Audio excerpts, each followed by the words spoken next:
You don't have Wi-Fi, because it shows up like we do. I know. Okay, so this is incorrect. It's still the same. It was. That how does it get this? We presented it yesterday. It's hard because I know deadlines. The best signal would be, especially for criminal. What do you need to have? Yeah. He'll feel good about that. That's okay. Is Raul going to be arraigned this afternoon? This guy? Remain, was that I gotta find out when he's appearing. I don't know. I'll get that answer. I saw in the docket right before I came up here that they requested a Rule 11 hearing. Yeah. But they didn't have one yet. Yeah. But it's an information that's already made the deal. Appreciate that. All right. So It could have changed by now, but the last thing I saw 20 minutes ago, they applied for the date, right? they did. Yeah. Yeah. All right. So we're going to start in a couple minutes. Leah Foley, the United States Attorney for the District of Massachusetts, will start. She'll be followed by the Special Agent in charge for the USDA, Office of Inspector General. Her name is Sharmika Parker, Charmeka. The Inspector General, Department of Labor, Anthony Desposito. IRS Criminal Investigations, Boston Field Office, Special Agent in charge, Thomas DeMio. Michael Kroll, Krol, the Special Agent in charge of Homeland Security in New England, will also be here. They'll all be taking questions. Besides Leah, I think the remarks should be brief. Anything else? Yeah. Yeah, so it's in the there are photos in the charging documents, for sure. If you need them in some other format, Caroline could probably grab them for you. Yeah, you want them? Okay. Yeah. How are you? Good. Anyone else? I was saying if they need them, like, yeah.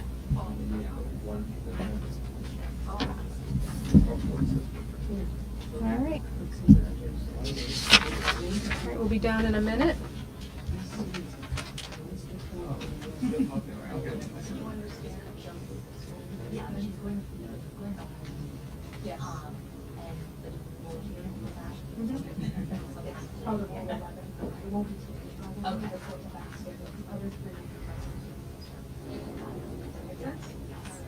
Oh, there will be.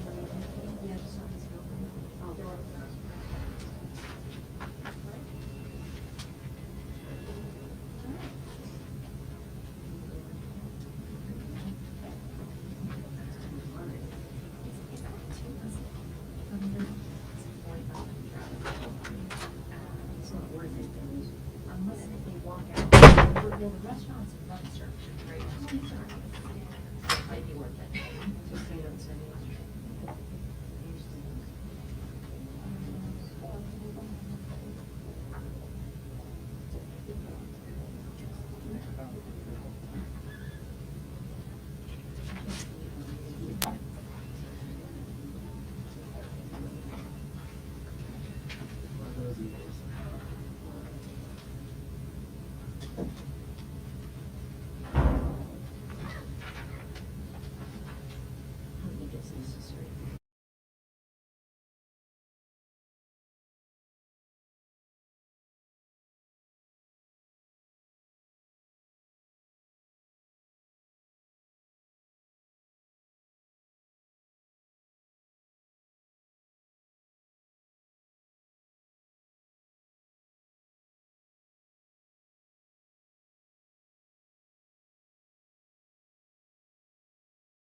Good morning.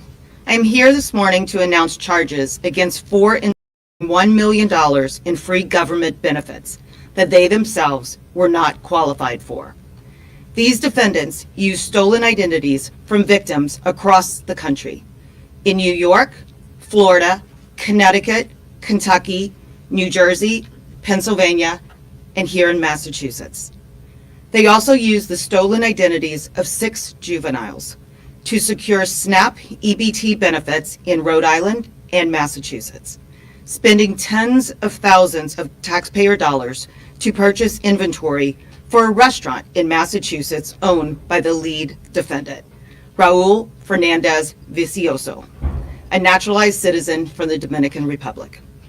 Fernandez Vicioso and his co-defendants, two of whom do not have legal immigration status and one is a green card holder, used the stolen EBT cards to purchase large quantities of expensive bulk food items, such as multiple pound packages of chicken, beef, and pork, at various local wholesalers and food markets to stock their restaurant at no expense to themselves, but at considerable expense to taxpayers.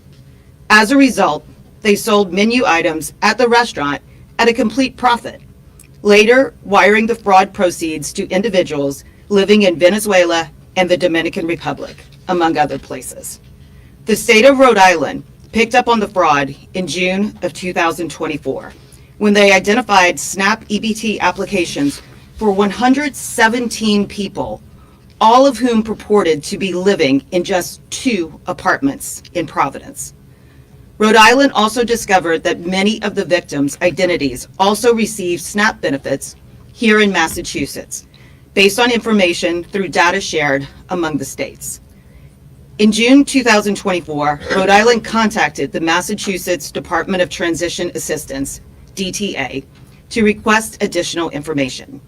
Massachusetts DTA identified more than $115,000 in fraudulent SNAP benefits administered to the stolen identities that were also used to steal SNAP benefits in Rhode Island.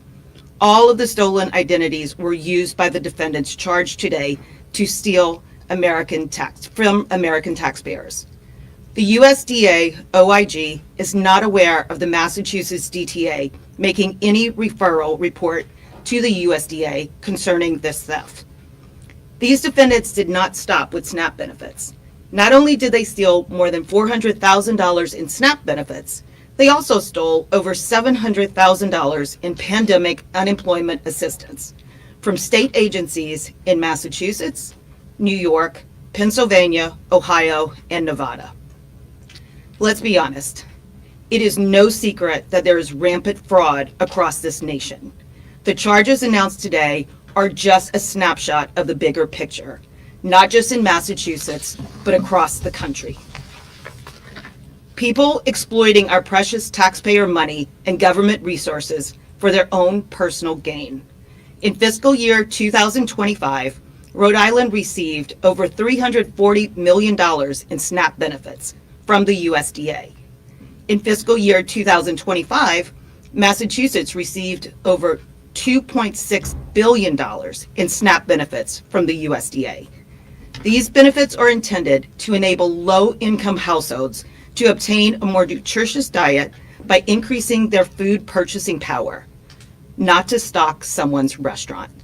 Just last month, I stood here to announce charges against just 2 individuals with a $7 million benefit fraud scam involving SNAP EBT benefits here in Massachusetts. This is the tip of the iceberg. We are investigating many more benefit fraud cases in my office, and today's announcement is just the beginning. As you know, the President has named a fraud czar in response to the extraordinary amount of benefit fraud we are seeing across the country. As a result of the rampant benefit fraud we are seeing here in Massachusetts, we are naming a fraud coordinator in the U.S. Attorney's Office who will oversee and drive the fraud investigations in this office. The fraud coordinator will act as a primary point of contact for benefit fraud in the U.S. Attorney's Office and as a trusted advisor to me and my leadership when it comes to investigating and charging these kinds of cases. What we are seeing in our ongoing investigations warrants this type of attention, and you should anticipate seeing more and more of these cases coming here in Massachusetts. We owe this attention to the hardworking taxpayers who expect government officials to stop massive fraud schemes and to hold those fraudsters accountable. It is not particularly hard to identify these scams, but if you don't even care to look or prosecute those involved, essentially allowing criminals to steal vast amounts of taxpayer money with impunity, the scams will continue to proliferate unabated. We encourage anyone who knows anything about this type of fraud occurring to report it to the oversight.gov website using the site's link to the USDA OIG hotline. The information will be included in the press release that follows. In New England, we are fortunate to have the HSI Documented Benefit Fraud Task Force, which allows all of the federal agencies here today to work collaboratively to root out systemic fraud and abuse. With that, I will turn things over to the USDA.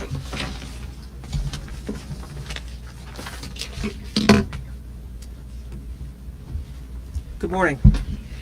My name is Sharmika Parker. I'm the Special Agent in charge for U.S. Department of Agriculture's Office of Inspector General here in the Northeast region.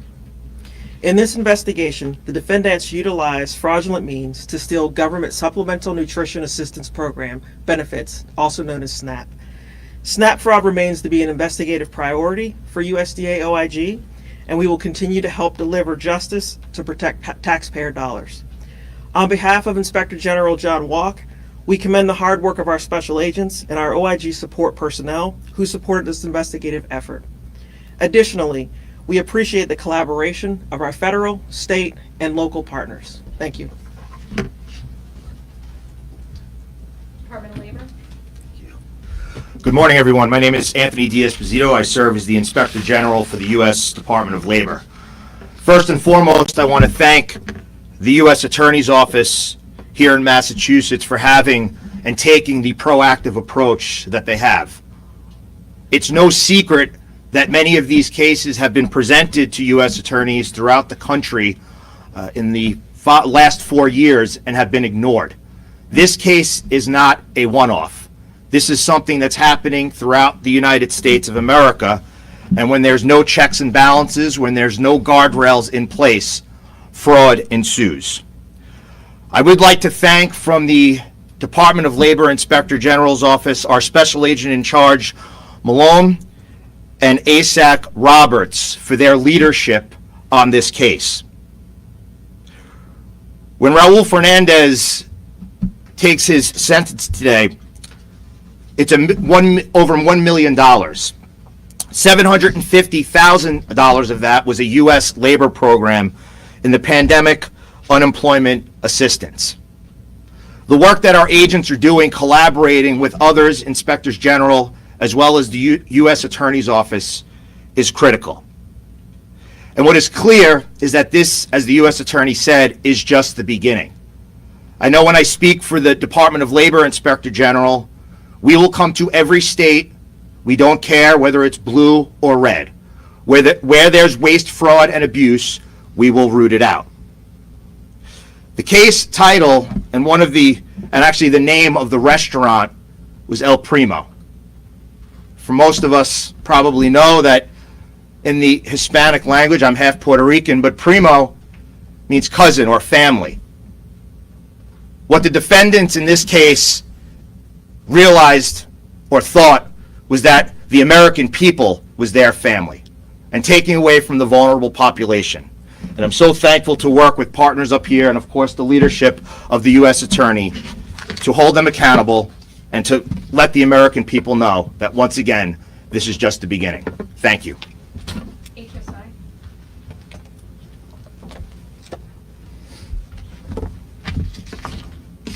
Good morning.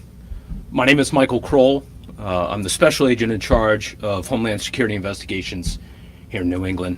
First, just want to say thank you to our partners whom I share the stage with, U.S. Attorney Foley. The partnership, the work continues. It never stops for us. We are committed to that.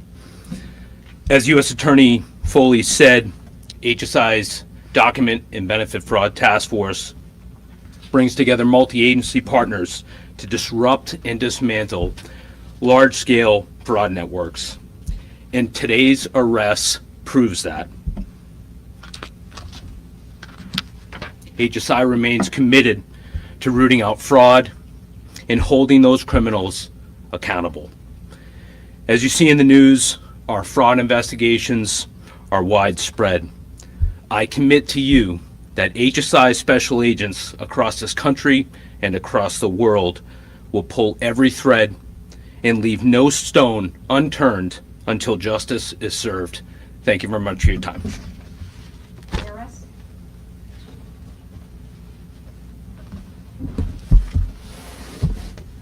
Good morning. My name is Thomas Temio. I'm the Special Agent in charge of the IRS Criminal Investigations Boston Field Office. I would like to begin first by thanking U.S. Attorney Leah Foley for having the press conference today. I'd also like to thank our law enforcement partners for their hard work and dedication for this important and impactful investigation. For many Americans who require government assistance, there's a process, a line to stand in, and the requirement to show financial need. But for Raul Fernandez, it was not a need, but rather his greed and complete disregard for U.S. law that drove his desire to defraud betterment fraud meant to serve those without. As discussed, SNAP is a government benefit that is funded by the American taxpayers. It was created to enable low-income households to obtain a more nutritious diet by increasing their purchasing power. What benefit did Fernandez think he needed, other than to fill his pockets with stolen funds? While he is caught on camera with carts full of meats and groceries, we know that he was not simply trying to make ends meet and feed his family at home. He was using it for his restaurant that had paying customers. He was also having employees launder his illicit funds. He was unshamed and deliberate. His theft of government funds victimized all of us, American taxpayers.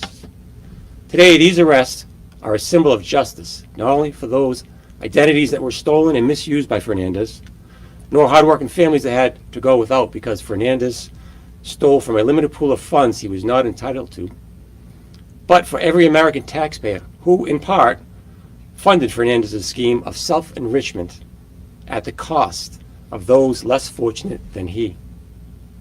IRS CI Boston's office worked closely with our federal partners in this investigation. Whether it's complex transnational financial investigations or following the money in a federal benefits fraud scheme, we continue to use our expertise to follow the financial trails that lead to the perpetrators. And we will continue to work in tandem with our partners to ensure those fraudsters see justice for their illicit behaviors. Thank you. Should we take some questions? You mentioned your previous announcement of $7 million in SNAP fraud, and this paperwork mentions that these defendants exploited online applications for SNAP benefits. Is there something that makes Massachusetts particularly vulnerable to this type of fraud? So, yes, because in any state that allows for online applications without verifying any ability to verify the documents that are being submitted are authentic is leaving itself open to abuse and to be defrauded. And there are easy steps that we can take in this age to make sure that when you apply for something and you say who you are and you say you are entitled to this, that you are going to submit the documents that are authentic and that will actually be checked to determine your actual qualifications. Do you have any understanding of how many states do this, same thing? I don't. Anybody? Online, all 50, plus U.S. Can you territories. step up? So all U.S. states and territories do operate using the electronic benefit system and the online portal to apply for SNAP benefits. And so is it just Massachusetts that's not authenticating? I guess I'm just trying to clarify, U.S. Attorney Foley, what you mean. Is it unique to Massachusetts? It's not unique to Massachusetts. So other states are It's- also authenticating whatever you're uploading onto these online applications? So the online portal that people use to apply for SNAP benefits, that's across all 50 states and U.S. territories. They all virtually ask for the same information. So, I would say years ago, there was a system where you would actually have to go into an office to apply. That system is now electronic, just with anything else, right? So if you think about, if you apply for a bank account, you could apply for a bank account at any financial institution online. So Larry, can you talk about this, you say it's rampant, this is rampant.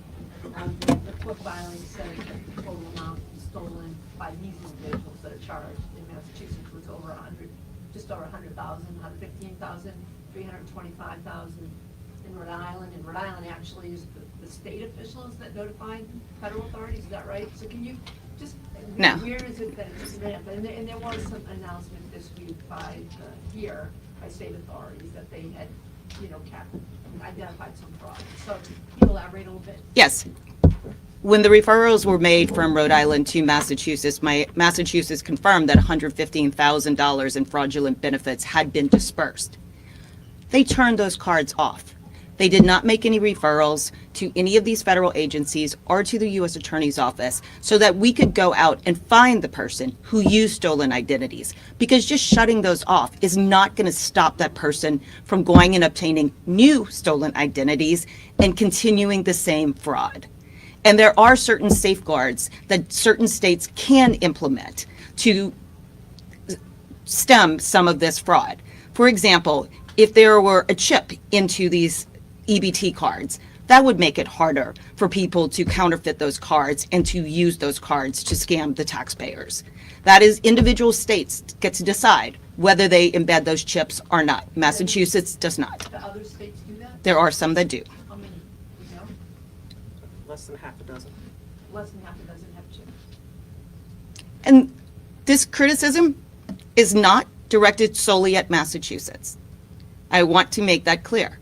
We believe that this fraud is nationwide, and we are doing what we can to stop that from happening nationwide, because every taxpayer everywhere in this country is getting defrauded, not only in Massachusetts.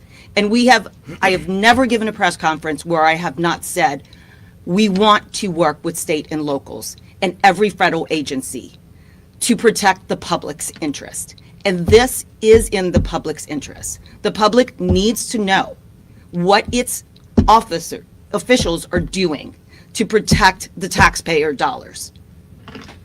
So is that what, when you said earlier, fraud is not hard to find if you don't even care to look? Is that what you're talking about? I wonder if you could expand and explain what you mean by that. Well, when people are allowed to commit crimes with impunity, they are going to continue to do it. And others will do it because there's no consequence. So that is what I mean. When we say we are going after this, this is a presidential priority, and we are going to assist in making sure that that priority leads to the prosecution of criminals who are stealing from the taxpayers. And we would like everyone's cooperation in doing that. So are you saying it's the states that are not caring to look? Whether they are not caring to look or whether they are not referring it so that somebody else can look into prosecutions, I don't know. But we, again, have an open dialogue, and we will partner with anyone to help identify and stop this fraud and hold people accountable who have stolen hundreds of thousands of dollars from the taxpayers. Can you talk a little bit more about how this started? You said that the state of Rhode Island was state officials. How did they uncover it? Did they have a different system in place that they were able to notice this, and how they came to find out this was going on, to actually report it to federal authorities? My understanding, it was from an audit that was conducted by Rhode Island. And they noticed. And when these agencies work hand in hand with states across the country to help their OIGs and their departments that are responsible for maintaining these benefit programs and to dispersing the programs, what to look for to identify fraud. If you have 100 people who claim to live in 2 apartments, that's fraud. If you have hundreds of applications that are coming in from the same IP address, that's an indication of fraud, especially when that IP address isn't even in your state. Now, some of the recommendations that we could come up with could arise from the state level, and some might have to be coming down from the federal level. Whether states should be required to share their data enrollees with each other to make sure that duplicative applications aren't coming in from multiple states. The affidavit refers to a victim who is in Massachusetts, who has a young child, who had SNAP benefits, and then had trouble getting SNAP benefits because someone had stolen her identity and applied for SNAP benefits somewhere else. Collectively, as a nation, we should do whatever we can to stop that from happening. Massachusetts U.S. Attorney released the results of an audit she did last week, saying $12 million in public benefit fraud in fiscal year 25. Have you been in contact with her about working collaboratively? Are you talking about the Massachusetts State Auditor? Obviously, the auditor, not U.S. Attorney. We have not spoken with the OIG or the inspectors general who were working with the auditor, but we welcome any referrals to our office. And if there's any collaboration we can do going forward with them to, again, not only identify it, but to prosecute the people who have committed crimes, we will do it. We will work with anyone. Anyone else? Thank you very much.